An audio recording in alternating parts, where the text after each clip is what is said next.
Well, there's been a lot of issues out on the public scene around lead, lead in toys and that sort of thing, and that's actually affecting the power sports world. So we thought we'd catch up with Paul Vitrano from the Motorcycle Industry Council. Paul, tell us a little bit about what's going on with the CPSC lead issues and how that's going to affect power sports.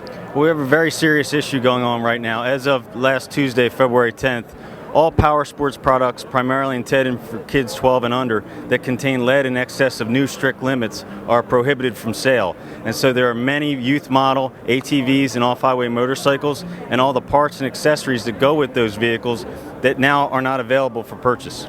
So that's inclusive of even apparel, helmets, that sort of thing, or hard units alone? Anything that's primarily intended for 12 and under that actually or potentially contains lead is swept up in this law. So, I mean, really a broad sweeping law that was intended mainly, for issues around toys and things that kids can put into their mouths, but has affected us as well. Absolutely. The intent behind this law originally was to get lead out of exactly what you said, toys that kids put in their mouths because that's a risk to safety. But what happened was all products for kids are affected now, and we know that there's lead in metal parts of ATVs and motorcycle and other parts and accessories, but it's lead that's only going to be held by hand, and so you're not going to get the kind of exposure that poses any risk to kids. So we're not going to just sit back and stop that segment in the power sports world. What can dealers do? What's our sort of call to action at this point? Sure. Well, my organization, the Motorcycle Industry Council, which is the trade association for all of the manufacturers and aftermarket and allied trades for the industry, along with some of our members, have filed papers with the CPSC trying to get relief from this law for our industry because our products aren't posing any risk to kids.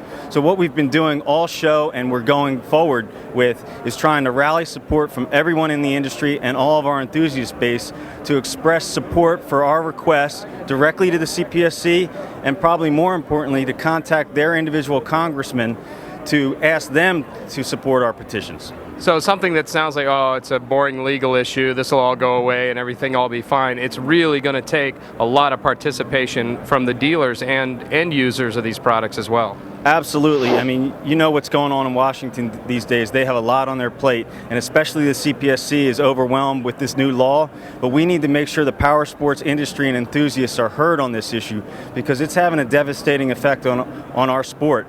And you know that youth getting involved in the sport is the lifeblood of it, and so unless we take action and force action, nothing's going to be done for us. So, with the recent growth of, we've had family riding has really come into play, and this is almost completely shutting out an entire segment of our industry then. Absolutely. I mean, we promote the safe and responsible use of our products. It's a family-friendly sport, and the manufacturers, both at the vehicle level and on parts and accessories, design products specifically for kids 12 and under. And one of the concerns we have is that unintentionally, this act prohibiting these products is going to drive kids to larger sized vehicles that really are dangerous for them. We've demonstrated that the lead in these products poses no risk, but we know it's risky for a kid to ride an adult sized ATV. Okay, so we're talking about a serious issue. Dealers and consumers who are concerned about this issue, and really everyone should be concerned about this issue, how can they affect change? The best thing they can do is go to our website, mic.org. We'll have continuing updates on information, and we have various methods for them to make these contacts I was talking about. Letter to CPSC, letter generator through a website to your congressman. And so I would encourage everyone to go to the site and use the tools that are there to have your voice heard. Well, that's it. It's all in your hands, folks. You've got to get online. You've got to let Washington, D.C. know that the power sports industry is not going to let this sort of thing go unturned. We've got to answer to this. Thanks very much for your time, Paul. Appreciate it. This is a serious issue, so get online and let's fix this.